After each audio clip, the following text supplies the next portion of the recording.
My name is Sandra, and growing up in a family where the scales always felt imbalanced was far from easy.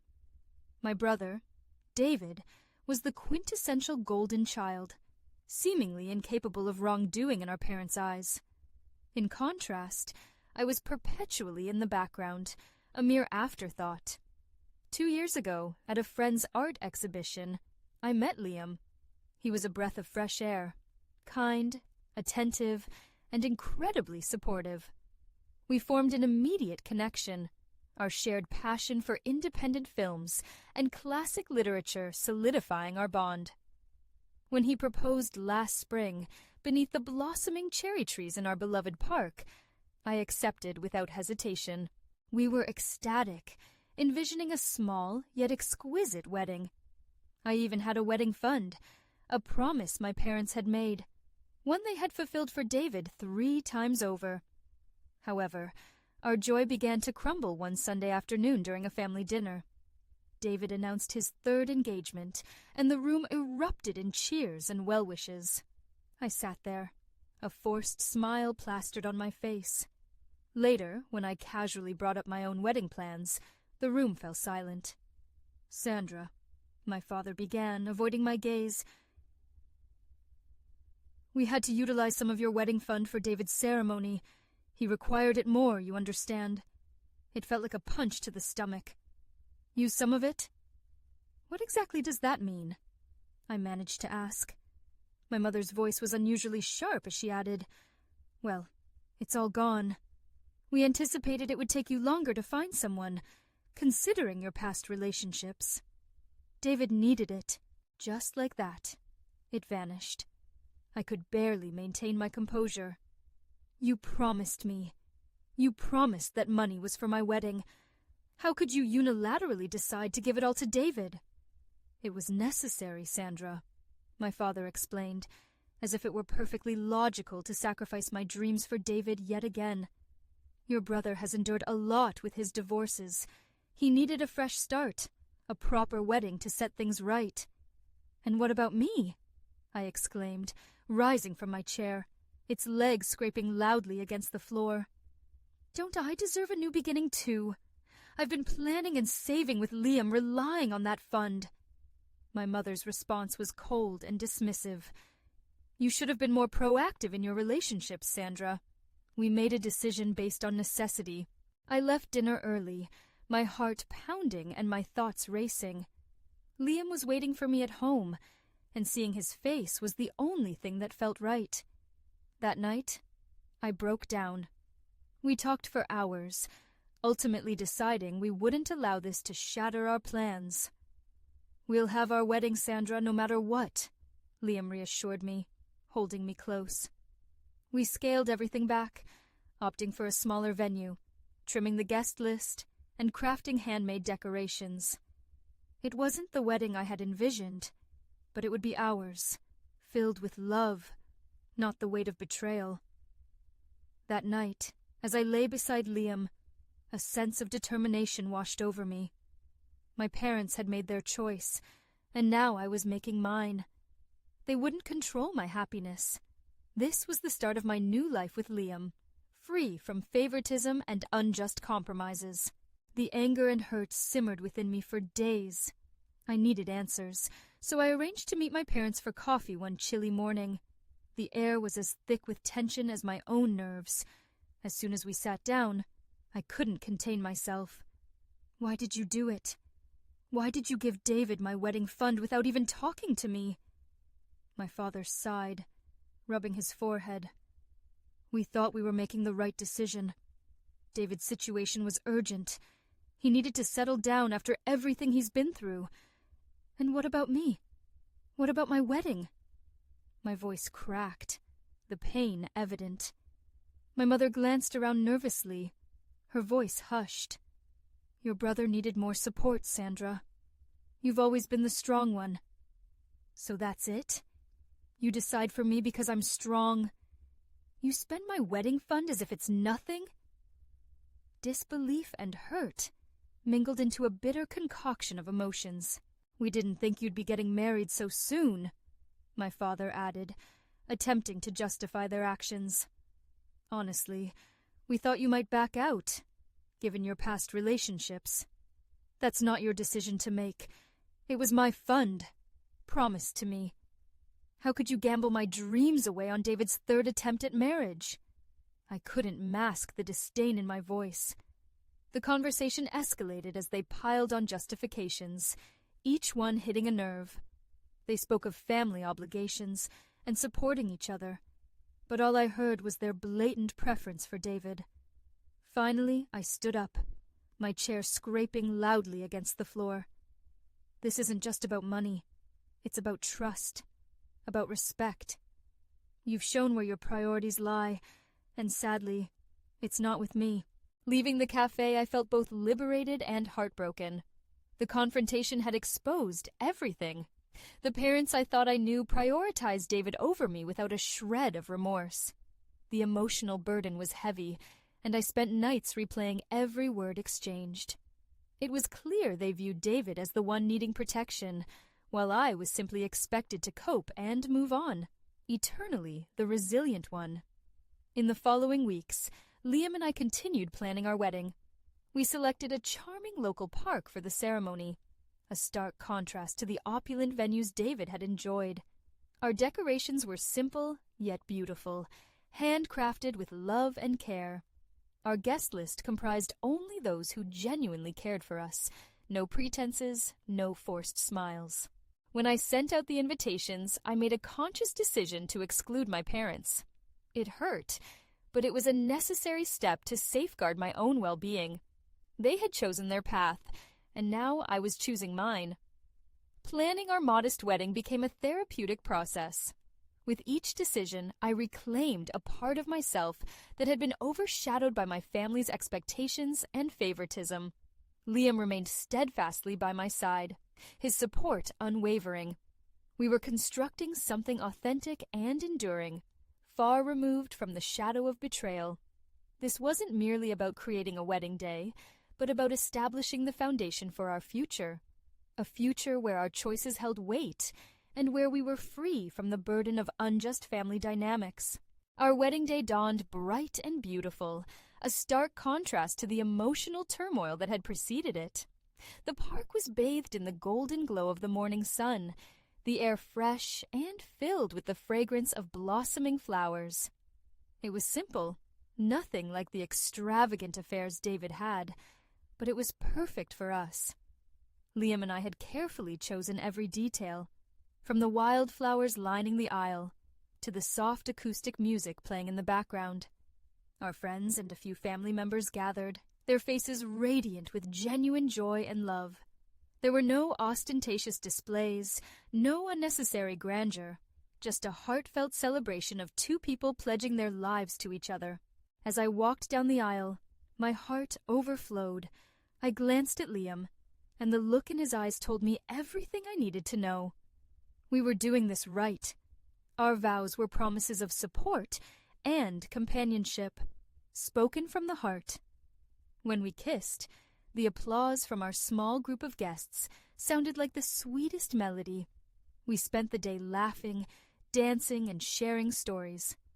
The reception was a joyful, intimate gathering, with homemade food and decorations that our friends had helped create. It was a true reflection of who we were as a couple, not just a spectacle for others. Later, as we shared our wedding photos online, the reactions were immediate and overwhelmingly positive. Friends and distant relatives offered congratulations, celebrating the happiness that shone through every picture. However, not everyone was pleased. When my parents saw the photos on social media, their reaction was a blend of astonishment and anger. They hadn't anticipated being excluded, despite everything that had transpired. How could she not invite us to her own wedding? My mother's text message read, brimming with indignation and hurt. After everything we've done for her. My father's response was colder, more biting. Ungrateful, after all the years of support. Clearly she's chosen her path. Their messages were a jarring note in our otherwise flawless day, but I had anticipated them and was prepared. With Liam's hand in mine, I felt strong enough to face the repercussions. The next family gathering was strained, as news of our decision spread like wildfire. Whispers and furtive glances followed me whenever I entered a room. Some family members approached, questioning why I hadn't included my parents, and hinting at the necessity of family unity. But as I explained my reasons, with Liam and those who understood supporting me, I felt a resolve solidify within. This was about establishing boundaries, about prioritizing our own needs and happiness above toxic family expectations. Despite the backlash, there was also an unexpected wave of support. Several cousins and aunts reached out privately, expressing their understanding and sharing their own experiences dealing with family pressures. It was comforting and validating, a reminder that we weren't alone in our fight for independence and respect. As the days turned into weeks, the initial shock from my parents faded into an unsettling silence. They made no further attempts to confront me directly, perhaps finally recognizing the depth of their mistake. Liam and I moved forward, our bond strengthened by the trials we had faced together. Our wedding wasn't merely a ceremony, it was a declaration of our commitment to live life on our own terms, free from the shadows and expectations that had long clouded my existence. It was our first step into a future where our choices and our love were the only things that truly mattered. A few weeks after our wedding, during a routine phone call, the tone shifted abruptly. My mother's voice was strained, with a forced casualness. "You know, Sandra, your father and I have been thinking. It's not right what happened. We should have a proper family wedding, a big one where we can invite everyone." I paused, letting the request sink in. "Mom, Liam and I are already married. We had our wedding, the one we wanted. But that was just a small affair," she pressed. "We're talking about something significant, where we can celebrate with all our friends and family. Think about your father, how much it would mean to him." The conversation took a darker turn when my father came on the line, his voice unusually somber. "I've been feeling quite unwell lately, Sandra. The doctor mentioned stress could be aggravating my heart. Not seeing you get married properly is taking its toll." The guilt trip was palpable, making my heart race with a mixture of anger and sadness. I knew this game. Their manipulation had shaped much of my life. But this time, I was no longer the child they could sway with guilt.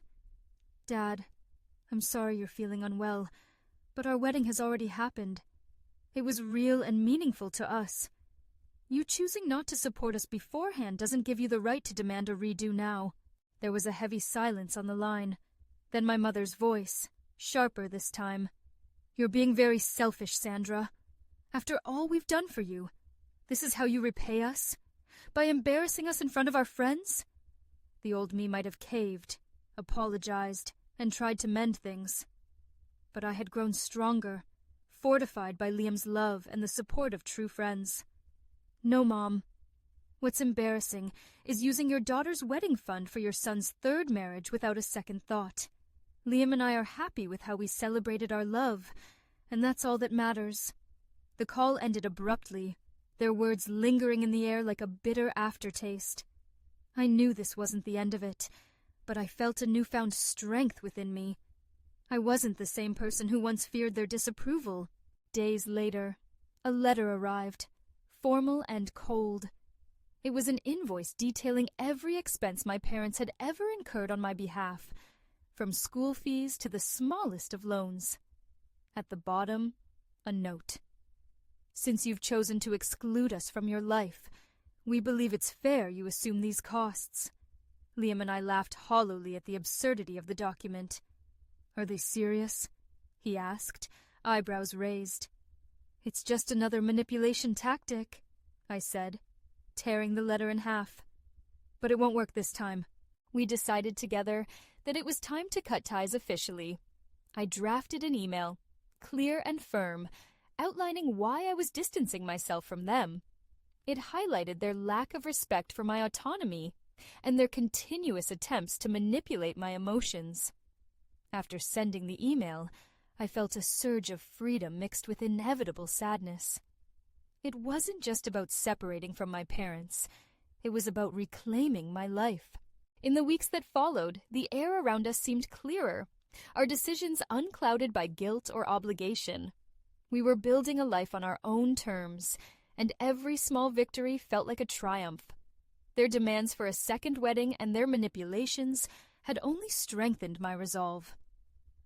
Liam and I were united, our foundation built on mutual respect and understanding, not on the shifting sands of familial approval. This chapter of my life was about standing firm in my beliefs, about refusing to let guilt and manipulation dictate my choices.